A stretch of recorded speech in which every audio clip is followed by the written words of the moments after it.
What's going on, everyone? It's Aaron back from Dad.0. Sorry I've been away for a little bit. I've been going through a move and then a little bit of a cold, but I'm back. And today I'm going to be reviewing the Vastking K100. This is a brand new budget-friendly laptop from Vastking. And if you follow my channel at all, you'll know that I've reviewed some of their tablets in the past. And I really like this company because they offer to send me their products for an honest review. There's no strings attached. They do not pay for anything. They aren't given final review of anything. They just want honest feedback on their product. So they sent over this K100 laptop and I've been using it for almost a month now. And I just want to tell you what I like about it, what I'm not liking so much, and my full review of it. All right, first let's talk about the design. This is a 14-inch laptop. I got the space gray version, which is essentially just a darker silver. Top has just one logo on it. Now they don't say specifically, but I believe it's made out of magnesium alloy, kind of that lightweight metal that's just feels like kind of a really hard plastic. It does kind of have a hollow feeling to it, but overall it has a nice design, especially for a budget laptop.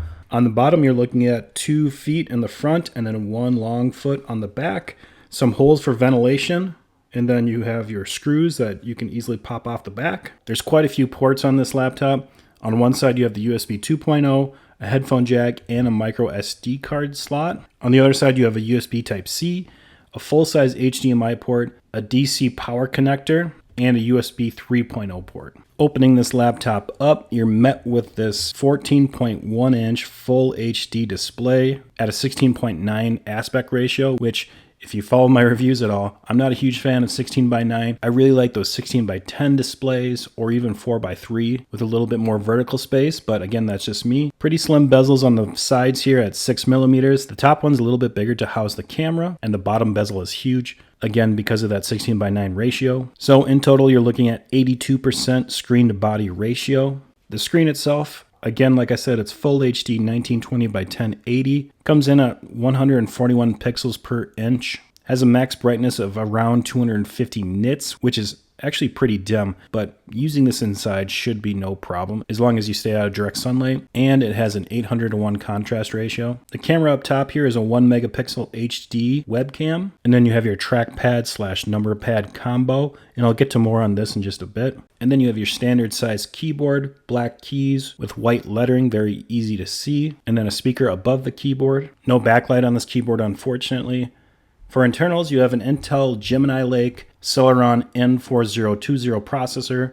It has the Intel UHD Graphics 600, 8 gigs of LPDDR4 RAM, 256 gigs of SSD, has a 5,000 milliamp hour battery, and it comes with Windows 10 S that you can easily switch out of to just regular Windows 10 if you want. So that kind of covers the ins and outs of this laptop.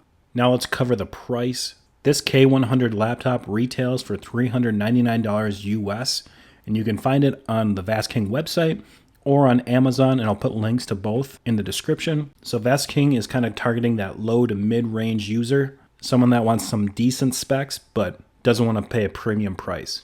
Okay, so that kind of covers everything else. Now I just want to get into my experience, my review with this laptop. When I review things, I don't typically put them through things like Geekbench scores or things like that because to me, I want to review how I use it for my workflow, how I use it for real life tasks and see how it performs. But because I want to try to help others out, I try to put it through different types of tasks. I'll put it through really intensive tasks like video editing, photo editing, gaming, and those type of things. And then I'll just use it for everyday tasks like web browsing and email checking and those type of things. Okay, so first, when it comes to the design of this laptop, overall, I think it's a really good design, especially when you consider the price. Again, it does kind of have a hollow feeling to it, but it is pretty lightweight, especially for the size of the screen. It comes in at exactly 3 pounds, which for a 14-inch screen, that's not bad at all for carrying this around, putting it into a backpack or a briefcase, bringing it with you on the go. I'm really liking the port selection on this, especially coming from a MacBook myself, to have all of these ports available, multiple USB ports, USB Type-C ports, SD card slots, HDMI port, they're all very useful. And overall, the design is really nice. It's very clean looking, very minimalistic looking, and it's not too thick at only 0.7 inches. Again, this should fit into most briefcase and backpacks, no problem. So that's my take on the design.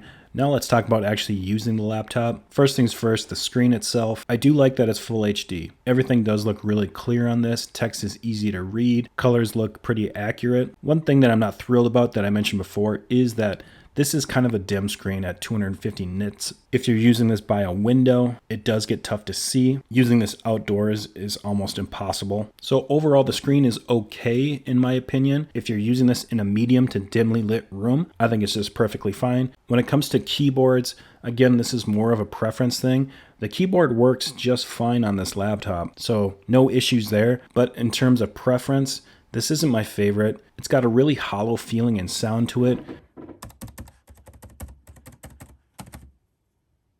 There's no backlight, which is kind of a disappointment because, again, the screen is very dimly lit, so you kind of have to use this in darker rooms, but then you don't have a backlight for the keyboard, so it's tougher to see the keyboard. So that's just something to keep in mind. But again, it works just fine. It's not my favorite keyboard out there. For the trackpad, everything works great. Gestures work great. You can do 2-finger scrolls, 3 fingers to bring up your multitasking. They integrated this number pad on the trackpad. Kind of gimmicky if you ask me. I really don't see many people using this. I think most people use the number buttons, and if you're someone that does a lot of spreadsheets, you're probably going to get a laptop with a number pad anyway. So again, it seems a little gimmicky to me, but it is there if you want to use it. One thing I will mention is that the click is pretty loud and kind of hollow sounding, but the nice thing is that you can do the tap to click so you don't have to hear that loud noise every time. For the speakers, you have 2 1-watt speakers. They do get plenty loud in my opinion, but they don't have much bass. So if you're planning on watching YouTube videos or TV shows, it should work no problem. If you're wanting to listen to a lot of music or play a lot of games on this laptop, it's not going to have the best audio for that.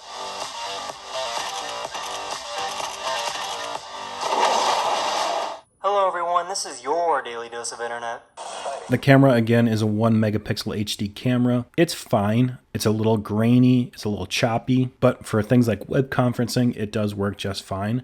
Okay, let's get into the performance and how this has been working for me over the last month. And performance is kind of what you would expect in this price range, meaning that it does most daily tasks very well. And I can see this being great for kids, for teenagers and college kids that need a laptop for email, for doing schoolwork, web browsing, and researching. It really excels at that. The 8 gigs of RAM really help this multitask very well. So you can have a ton of tabs open in Chrome and have other software open at the same time and go back and forth between the two.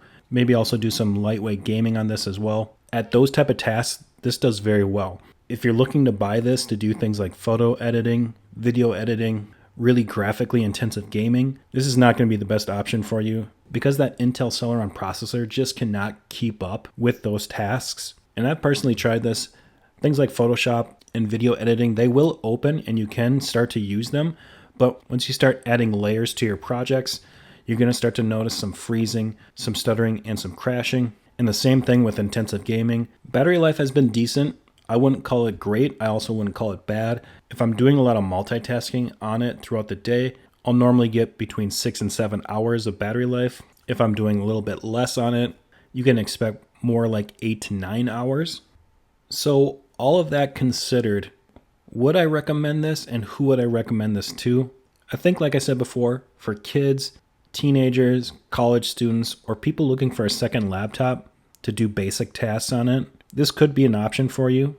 I don't see this being many people's full-time working laptop just because of its limitations, but I don't think Vastking is targeting those people with this computer. And at this price point, you're going to have some give and takes. So you have to kind of decide whether the downfalls of this laptop is okay with you considering that it is at a lower price point. So that's my take on the Vastking Kingbook K100 laptop. And if you're interested in it, again, links will be in the description below. Like in my previous videos, I'm going to do a channel call out at the end here for YouTube channels that I'm watching that do really great content that I think you should watch too.